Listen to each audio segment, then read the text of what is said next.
Can you say and spell your first and last name? Yeah, Shane Waters. Just common spelling. Yeah, And Waters with an S. Host of? Foul Play. Okay. Yeah. We are backstage here at CrimeCon speaking with Shane Waters. He is the host of Foul Play, and I had no idea, but he is like the OG, the original true crime podcaster. Yeah. So tell me how that came to be. Okay, so I'm 36, so when people say that, it makes me feel so old. 36 to be is not 36. old, I yeah, know. yeah. So I could tell you this story so many ways, but I want to tell you us the best way. The best way Yes. is this. So I was raised by my grandmother, and I was raised on 2 different shows. One of them is The Golden Girls, which is why I have a little pin. Yes. And the second is Unsolved Mysteries. Now, my grandma didn't let me watch anything that had cussing, kissing in it. And I don't really think that she knew what Unsolved Mysteries was, but every morning she would be putting her teeth in and taking her hair curlers out before kindergarten. Right. And I would be watching Unsolved Mysteries. And I was so fascinated. And as a kindergartner, I just took it all in. I was like, wow, Robert is such a great storyteller. And now I know, we're at CrimeCon, we're around people who consume true crime and are used to it. When I was a kindergartner, I vividly remember watching this case about this man who had murdered his wife and had put her in a bloody sheet behind a church. Kindergartner. I go to kindergarten that day. There's this brown panel van that this guy had. Like, I thought it was the same one, had to be, right, as a kindergartner. Yeah. I went up to Miss Savage, which was my kindergarten teacher, and I said, Miss Savage, we have to call Robert Stack right now. And she's like, why? Who is this? And I was like, there's this man who murdered his wife, put her in this whole story. And she's like, okay, Shane, I'll be right back. She calls my grandma, and my grandma comes, and she's like, and so she picks me up. And my grandma used to call me Baby Shane, which is funny because I'm 6'9", right? Right. She used to call me Baby Shane. And I remember riding home in her Buick, and my grandma goes, now Baby Shane, as she adjusts the mirror and looks at me, not everyone can take these crime stories. So you need to make sure that the people you're talking to are okay. Yeah, yes. yeah. That's when I learned that not everyone is that type of person. But anyway. So your interest in true crime started when you were a kid. Robert Stack storytelling as a kindergartner. Unsolved Mysteries. Yes, Yeah, I think so many in our 100%. generation watched that show. Yes. Rescue 911. Yes. Oh, yeah.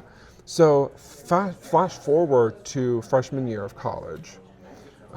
There was a series of rapists happening on campus in Indianapolis.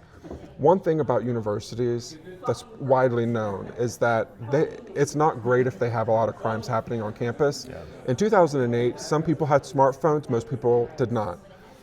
The text messages that the university was sending us about these crimes was very vague. This crime happened at this time on this part of campus. We had no idea what type of crime it was, nothing. And so because of that, kids, we all think we're invincible. I was walking out alone at night, so were all of my friends. Had no idea what was happening. And it wasn't until a friend of mine was attacked that I talked to her and she told me what happened. And I suddenly thought, well, we got the same text when you were attacked. Like, is this all linked? And so I started asking around and figuring out who the other women were. And I didn't know what to do. At that point in my life, my grandma had passed away. I didn't have an adult in my life. Right. So who do I go to? I was scared, but I wanted to stop this from happening. One very useful thing that really changed my life, and I wouldn't be meeting you here today if it wasn't for this person. My chemistry professor would record his lectures and publish them as a podcast. He didn't call it a podcast. Right, yeah. That's what it was. And this is 2008. It's 2008. Yeah. Yeah, none of us had heard of a podcast. So I thought, if I can create a story for people to hear from these women what's happening, maybe that will prevent myself and other students from going out at night and stopping this whole thing, And so that was my goal. I want to tell a good story like Robert Stack did. And I wanted to interview these women. And so I went to this professor and I didn't tell him what I was doing. And he didn't ask. He probably, may have thought differently if I would have said something. But I just asked him, how is he doing it? Mm-hmm. How is he publishing these? And so he showed me, and that's how I did it. Wow. So that was 2008. And you've been doing it ever since? Yep.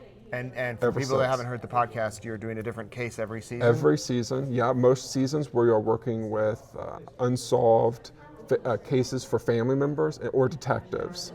The co-host of Foul Play is Wendy. Wendy is in the UK. Her aunt was murdered by a hitman. And it is such a sad story. She was also her godmother. So Wendy and I met at CrimeCon in Nashville, the first one. That was 2018. Yeah. Wendy was a listener, came up, went to one of the events. We became very good friends. She shared the story about her aunt. And like I said, it's season 15. But because of this storytelling, it's so important. You know, when you tell a story, as I learned from Robert Stack, it has to be entertaining enough for people to want to hear it and listen. Mm-hmm. And so Wendy and I have a really unique experience because I love good storytelling, and she comes from it from a victim's family member perspective, like how to tell the story in a good way, make it entertaining, but also value the family. So and she's value joined the you victim. now as a co-host Yes, of every season? Yes, every season, and it's Wendy and I. And what are you focusing on right now? Ooh. So right now, we just wrapped up this season. So after CrimeCon in Vegas, I went out to Reno, Nevada. There was a cold case detective that I met here, and he shared with us a story of two really young kids that had been murdered and buried alive. They were both brother and sister.